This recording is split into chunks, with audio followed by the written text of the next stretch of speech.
Последните неколку кола од оваа сезона во втората по ранг македонска фудбалска лига, градскиот фудбалски клуб Тиквеш од Кавадарци ќе ги одигра со нов тренер и со нов спортски директор. По неколкуте неуспешни резултати на тимот, председател на фудбалскиот клуб Тиквеш Илија Темелковски, заедно со своите соработници, се реши за смена на тренерската клупа. Досегашниот тренер Блаже Панов е сменет, иако Панов се користеше и како тренер со лиценца, а на негово место назначен е Горан Стојановски, некогашен фудбалер на Тиквеш и на Беласица. Има смена и на директорското место, па така на местото на Диме Лазов за нов директор на клубот поставен е Звонко Костов.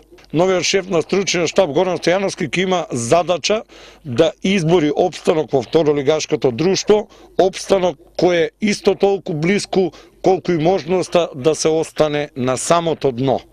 Во остварување на целта на Стојановски ќе му помагаат Борче Митрев, кој останува помошен тренер, и Митко Ѓорѓиев, кој понатаму е тренер на голманите. Суперлигата, односно пласманот во 6 најдобри кошаркарски екипи во Македонија, очигледно е највисокиот дострел за кошаркарите на Фени Индустри оваа сезона. Тие во рамките на 9-то коло загубија во Куманово со резултат 71-65, што значи дека нема да се пласираат на позицијата број 4 и да разигруваат за шампионската титула. На позицијата број 4 моментално се наоѓа токму екипата на Куманово. Во останатите две средби Кожув Работнички 75-82 и МЗТ Скопје Аеродром Карпо Соколи 83-61.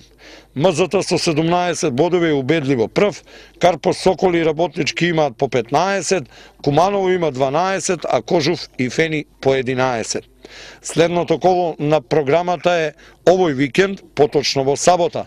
Фени Индустри дома во Кавадарци ќе го одигра последниот надпревар оваа сезона против Работнички.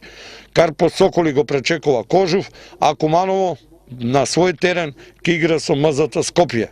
Куманово има бод предност, но има и подобар скор од екипата на Фени, така да и да се изравнат со бодевите, сепак Куманово ќе биде во многу по-добра позиција и најверојатно ќе ја завземе позицијата број 4 на табелата, па заедно со екипите на МЗТ, Карпо Соколи и Работнички ќе разигрува за шампионската титула. Немаа среќа ниту кошаркарките на МНА Кожувчанка, кои пак во Скопје против екипата на Вардар играа мајсторка.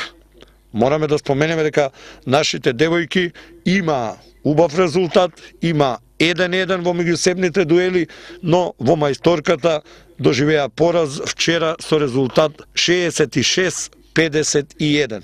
Па така екипата на Вардар ќе игра за шампионската титула, а за противник ќе го има составот на Бадел.